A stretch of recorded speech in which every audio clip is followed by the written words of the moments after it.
10 মিনিটে করে দেখাবো ক্রিস্পি চিকেন ফ্রাই।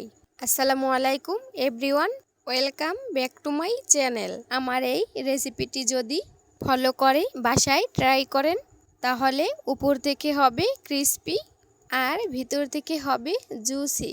এই রেসিপিটি ছোট বড় সবারই পছন্দ।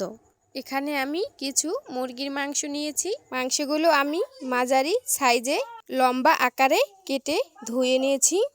এর মধ্যে এখন দিয়ে দিব 1.5 চা চামচ আদা রসুন বাটা, 1 চা চামচ টমেটো সস, আবার দিব 1/2 চা চামচ গোলমরিচের গুঁড়ো, দিয়ে দিব 1/2 চা চামচ মরিচের গুঁড়ো, দিয়ে দিব 1/2 চা চামচ হলুদের গুঁড়ো, এখন দিব 1/2 চা চামচ লবণ, দিয়ে দিব 1 কাপ সয়া সস।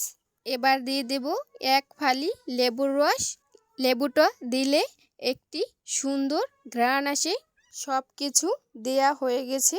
এখন আমি হাত দিয়ে ভালোভাবে মেখে নিব। এভাবে আমি 4 থেকে 5 মিনিট মেখে নিব। মেখে নেওয়া হয়ে গেলে 2 ঘন্টার জন্য রেস্টে রেখে দিব। আরেকদিকে আমি একটা চালনিতে 1.5 কাপ ময়দা নিয়েছি। ময়দাগুলো আমি এভাবে চেলে নিব।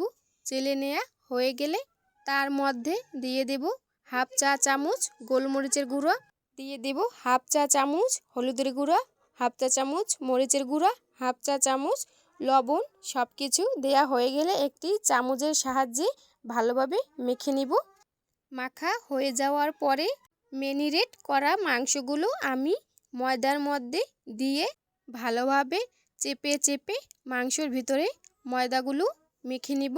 ভালোভাবে মাখতে হবে, আলতো হাতে মাখলে হবে না। তারপর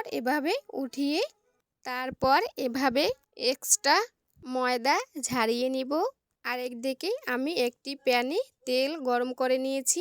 তেলের মধ্যে আমি চিকেনগুলো এখন দিয়ে দিব। এভাবে সবগুলো চিকেন আমি দিয়ে দিয়েছি। এভাবে 3 মিনিটের মতন আমি ভেজে নিব। 3 মিনিট হয়ে গেলে একটি চামচের সাহায্যে উল্টিয়ে নিব। এভাবে আমি সবগুলো উল্টিয়ে দিব। সবগুলো উল্টিয়ে দিয়ে এভাবে আরও 3 মিনিট ভেজে নিব। দেখুন ভিউয়ার্স, আমার ভাজা হয়ে গেছে। এখন আমি তেল ঝরিয়ে উঠিয়ে নিব। উঠিয়ে নেওয়া হয়ে গেলে একটি প্লেটে আমি পরিবেশন করে নিয়েছি। হয়ে গেল দুর্দান্ত স্বাদের চিকেন ফ্রাই। এই রেসিপিটি ফলো করে আপনারা বিকালের নাস্তা এবং বাচ্চাদের টিফিনেও দিতে পারেন। রেসিপিটি ভালো লাগলে লাইক, কমেন্ট, শেয়ার এবং সাবস্ক্রাইব করে পাশে থাকবেন। আল্লাহ হাফেজ।